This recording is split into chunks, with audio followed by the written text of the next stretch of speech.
2000 টাকার বিনিময় তো যদি আমি কারিগর নিয়ে কাম করুন 4-5 জনে কাম করুন মাসে কত টাকা কামাই করা হয়? 4-5 কামাই করতে 30,000 40,000 টাকা। দেখুন 4-5 জনে কামাই করলে 30,000 40,000 টাকা বাইতে বই থাকে। কাম পাওয়া কিন্তু কত 30-32 বছর 30-32 বছর ধরে না একটা মাসে দাম কত হয়? 100 টাকা 150 টাকা 100 টাকা 150 টাকা তাই না? এর দাম কত? 50 টাকা। এই মাছের দাম 50 টাকা। হ্যাঁ পাইকারি দাম। পাইকারি দাম। একটা মাসে কতটি মাছ হয়? ওটা বানালে খালি 50 টাকা হবে। এটা বানালে 50 টাকা হবে। তাহলে একটা মাসে 4000 টাকার মাল বাড়িতেছে আপনি। আরেকটা মাছ লাগবে। আর একটা মাস লাগবে তার মানে দুইটা মাসের থেকে 2500 টাকার মাল বাড়িতেছে তাই না? এটার দাম কত? এটার দাম 50 টাকা। এটার দাম 50 টাকা তাই না? কি কাম করুন করছে দি? চালন বানাই, দাড়ি বানাই, কুলা বানাই, টুকরি বানাই, ফলা বানাই, হাসন বানাই। বাঁশের যা যা লাগে কি বাঁশ দেয় এগুলো বানায়? মাখন বানাই। সব মাকলা বাঁশ দেয়। একটা মাকলা বাঁশ কত ফুট থাকে? 40 ফুট 50 ফুট। 40 foot 50 foot. কি বস্তু বানায় জানবো? চালন বানাই, কুলা বানাই, তারপরে টুকরি বানাই, হলা বানাই, আর হাত বানাই। 200 টাকার বাঁশে 2500 টাকার কাম হয়। তো 2500 টাকার বাঁশের কাম করতে গেলে কয়দিন লাগে এনে? 1 লাখ টাকা 1 সপ্তাহ লাগবে। 1 সপ্তাহ। মানে বাঁশটা কাটার লাগে কাটা লাগে। 1 সপ্তাহ কি জন্য লাগে এটা কোন যদি পরে? শাক বানান লাগে, বান্ধন লাগে, সোডা বানান লাগে, বেতি উড়ান লাগে। আর শাক বানান লাগে, আর ফিরে বান্ধন লাগবে। বেতিটা তো শুকানো লাগে। ওটার লাগে। মানে যে ওইভাবে না শুকাইলে খাতা তার মানে ভাঙা জায়গা নাকি? ছোট দেই আরো বড় হয়ে যায়। আরো বড় হয়ে যায় না? রফিবুলকের দর্শক আপনাদেরকে আমি বহুত আগে থেকে দেখাইছি যে বাঁশের বস্তুর মধ্যে যে একটা বাঁশের 100 টাকার বাঁশের মধ্যে যে 2-4 হাজার বা 5,000 বা 2,500 3,000 টাকা ইনকাম হয় এমনি করে অনেকের বিশ্বাস হয়েছে অনেকের হয় নাই।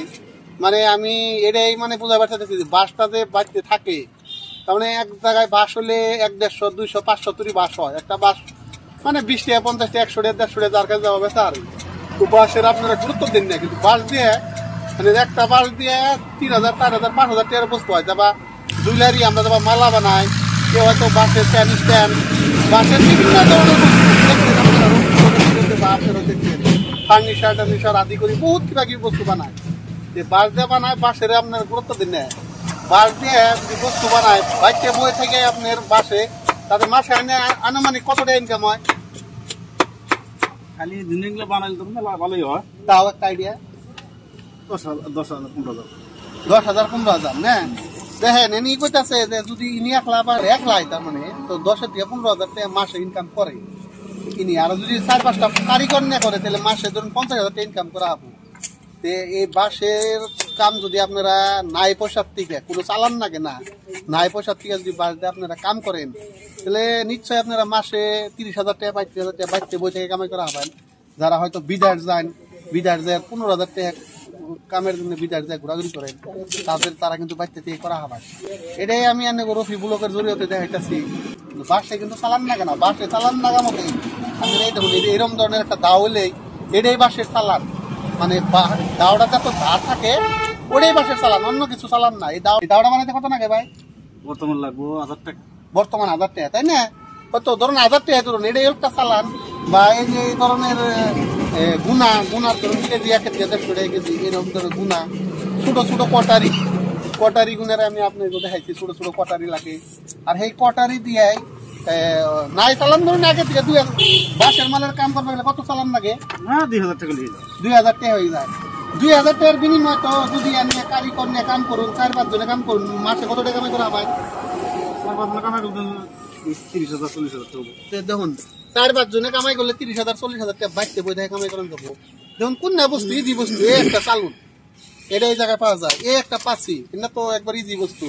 আমি আরো কিছু বস্তু দেখাবেন আমার একটা ধরনের রেডি করে রাখছি এই ধরনের বস্তু এটা ধারি একটা ধারি বুঝছেন এটা একটা এই ধরনের বড় বড় ডুল যে ডুল আপনার বাড়িতে লাগে তার ডুল লাগে এই ধরনের ডুল লাগে এই ধরনের তুফা এই ধরনের তুফা লাগে এটাতে কাম করবেন লাগে।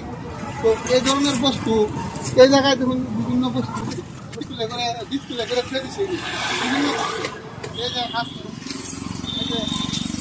হলা এই হলা ডিসপ্লে করে ছেড়ে দিচ্ছে এই জায়গায় তো ধরুন অনেক বস্তুই আছে। দুনিয়া সমষ্টি বাউন্ডারি বাজারে যারা আইসুন বামন্ডারির থেকে কলকাতা যেটা রাস্তা উজমারি গুলা কয় আলামিন এডিএম জুনিয়র কলেজের রাস্তা পার হয়ে হেরে মেন রাস্তার নগে বইয়া ইনি কাম করতেছে, ছোট একটা দোকানও করতেছে, ছোট একটা টুকটাক একটু বইয়ে থাকে, ছোট একটা দোকান করতেছে, দু একটা মাল টাল না এক কামে দুই কাম করতেছে। নামটা হরজত আলী খান। আপনার বাড়িটা শরীয়তপুর গ্রাম। তো লোকাল মানুষ, তার মানে আপনারা মানে কি আমি ব্লগটা ওনার উদ্দেশ্য কি জানেন, আমি তো ধরুন শিবসাগর, কামরূপ ডিস্ট্রিক্ট, বরপাড়া জেলার ভালুকি, শালমারা, জয়পুর, বাঁশের মালের অনেক কিছুই দেখাইছি আপনাকে। তো লোকাল মানুষ আমাকে বাড়ি থেকে 3 কিলোমিটার ফাঁকে কাছে যাবার নিলাম, দেখি যে ইনি এই কামগুলো করতেছি। তো ইনার এমনি গেলাম যে ইনি কোনো সুবিধা পাইছেন, ইনি কোনো সুবিধা পাই নাই, ইনার ব্যক্তিগত আপনার ব্যক্তিগত বসে তে করতেছেন, তাই করতেছেন না, আপনি কোনো ধরনের সুবিধা পান নাই। ইনারে আমি দেখে আমি বললাম যেহেতু আমি বাঁশের মালের কামের লগে ইনিতে জড়িত, আর আপনাকে ব্লগ দেখাই জানে, আর আমি গভর্নমেন্ট প্রজেক্টের লগে জড়িত, আর আপনারা দেখতে আছেন রফি ব্লগের জড়িতে, তাই যারা যারা রফি ব্লগ দেখতেছেন একটা শেয়ার করে দিবেন। আর ইনার এই কামটা যে উনি করতেছে, কষ্ট করতেছে, হয়তো ব্যাপারী গো মানে বেছেন কার কাছে, ব্যাপারীর কাছে, কাস্টমারের কাছে না। তো ইনি ব্যাপারীর কাছে বেছে, কাস্টমারের কাছে বেছে। যদি আপনারা বামন্টারি উদমারি আহেন কলগাছি খেতে খেলা হয়তো অনেকে দেখতেছেন যে বস্তুটা ধরুন এটা এটা এটা ধরুন কত বেছেন 50 টাকা। 50 টাকা মাত্র এর কাছ থেকে নিয়ে যাবেন, হয়তো এর কাছ থেকে কিনে নিয়ে যায়, এটার দাম হবো যে 100 টাকা। তাহলে ইয়ার নাম্বার আমি এনে ডিসক্রিপশনে দিয়ে তুমি ইয়ার নাম্বার যোগাযোগ করে হয়তো কি বামন্টারি থেকে কলগাছি খেতে খেলা ইনারে পাবেন, এনে কিনে নিয়ে হবেন। হয়তো বহুত ব্যাপারী আছে হয়তো ইনারে কম পয়সা দিয়ে বস্তু নিয়ে যায় না, হয়তো আরো অনেক ব্যাপারী আমার এই ব্লকে রফি ব্লকের জড়িত আছে। এই ধরনের বস্তু যদি আপনারা বেচপার চান তো ইনার লাইনে পাবেন আর কি, কারণ তিনি বহুত সস্তা রেটে মাল দিবেন নিচ্ছে। তো আমি রফি ব্লকের জড়িত এটাই করতেছি যে আপনারা ইনারে অল্প হাইলাইট করুন, বেশি বেশি ব্লগটা শেয়ার করে সবাই জানাই দিন যে বামন্টারি উদমারি তিনি যে এই বাঁশের মালের কাম করেন। তো আমি বাঁশের মালের মধ্যে গুরুত্ব থাকি দিকে আমি যাওয়ার পক্ষে আমি দেখাইলাম যে তিনি এই বস্তুগুলা যে বানাইতেছে। তো আজকে আমি রবি ব্লগ এতুরি শেষ করলাম।